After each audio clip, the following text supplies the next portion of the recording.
आप है कबीर राम किशोर मेहता जी, अहमदाबाद में रहते हैं। आज आप बूंदी पधारे हैं।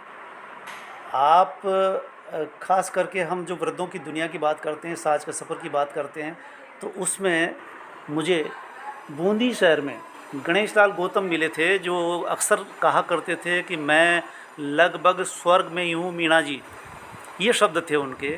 तो राम किशोर जी, आपकी ज़िंदगी इस अर्थ में कैसी रही, आपसे जानना चाहेंगे।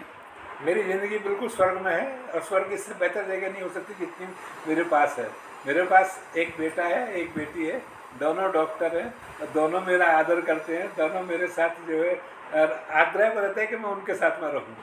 अभी बिटिया ने मुझे आने वाले थे पहले हम उसमें राखी पर, तो बोलती है पापा भैया तो भाभी तो वो लोग तो व्यस्त हैं अपने परिवार के साथ में, आप चले आओ 10 दिन पहले चले आओ। तो मैं 10 दिन पहले वहाँ पर आ गया, वहाँ पर लौट करके अब 10 दिन करीब करीब वहाँ पर रहूँगा और फिर उसके बाद चला जाऊँगा। अब बेटी ने पूछा पापा आप कैसे जाओगे? मैंने कहा बेटा कैसे भी चला जाऊँगा, यहाँ से किसी बस से निकल जाऊँगा। तुम बस से कैसे जाओगे? और फिर बता रही थी कि यहाँ पर बहुत बारिश हो रही है पापा, यहाँ पर तो परेशान हो जा सकते हो आप वहाँ पर जा करके। मैंने कहा बेटा कहाँ बारिश हो रही है? दामाद भी बोलता है कि वहाँ पर बहुत बारिश हो रही है, आप क्यों जा रहे हो? टाल दो उसको, बाद में चले जाना। मैंने कहा यार देखो मैं डॉक्टर साहब से बोल चुका हूँ तो मैं आऊँगा। तो एक आदमी का प्रॉमिस जो है आदमी का प्रॉमिस होना चाहिए। कुछ भी परेशानी हो, मैं तो जन्मवादी आदमी हूँ, तो मैं तो चला भी जाऊँ कैसे, और जैसे भी चला जाऊँगा वैसे भी चला आऊँगा, कोई परेशानी वाली बात नहीं। और आपने जितना अच्छा आपका विचार है डॉक्टर साहब, तो इसीलिए तो मैं आया। मैं तो लोगों से खोज के मिलता हूँ। मेरी साहित्य में जो रुचि है घूमने में वो ये है कि मैं किसी भी जगह जाऊंगा वहाँ पर 2-4 अपने परिचित मेरे होंगे, मैं लोगों से खोजूंगा, मिलूंगा वहाँ पर। और ज़िंदगी को अगर 1-2-4 घंटे भी मैं कहीं पर किसी के साथ साहित्यिक चर्चा में एंजॉय कर लूँ, अपने जैसे मेरे जैसे सोच विचार का कोई आदमी मिल जाए, तो मेरी ज़िंदगी सुख में है, बहुत सुख में है। ये तो आपने बेटी का पक्ष बताया, बेटे को लेकर के बताइए। बेटा भी बहुत मतलब एक तरीके से बिल्कुल ओबीडियंट ओबीडियंट, मतलब मैं उससे कोई हुक्म नहीं चलाता, लेकिन वो भी उतने ही आप मेरी जो भी आवश्यकता है वो कहने से कहा मैंने बेटा ये हाँ पापा हो जाएगा, ये हो जाएगा रिजर्वेशन, हाँ पापा ये चली जाएगी।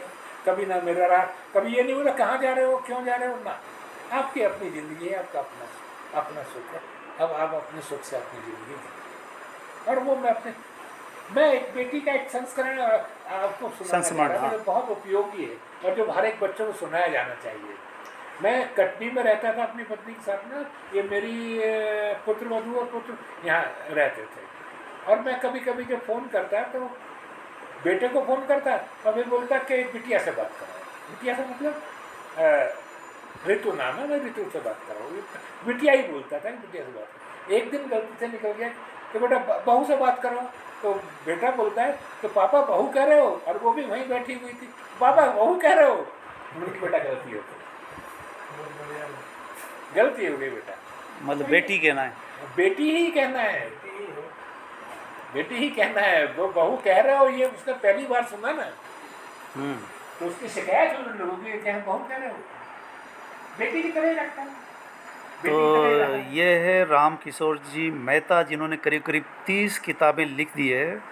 आज बूंदी बूंदी आगमन पर, और अभी बुद्ध पर लिख रहे हैं, गीता पुनर्मूल्यांकन कर लिए हैं, 4 उपन्यास है, और आज बूंदी में इन पर परिचर्चा की जाएगी। धन्यवाद।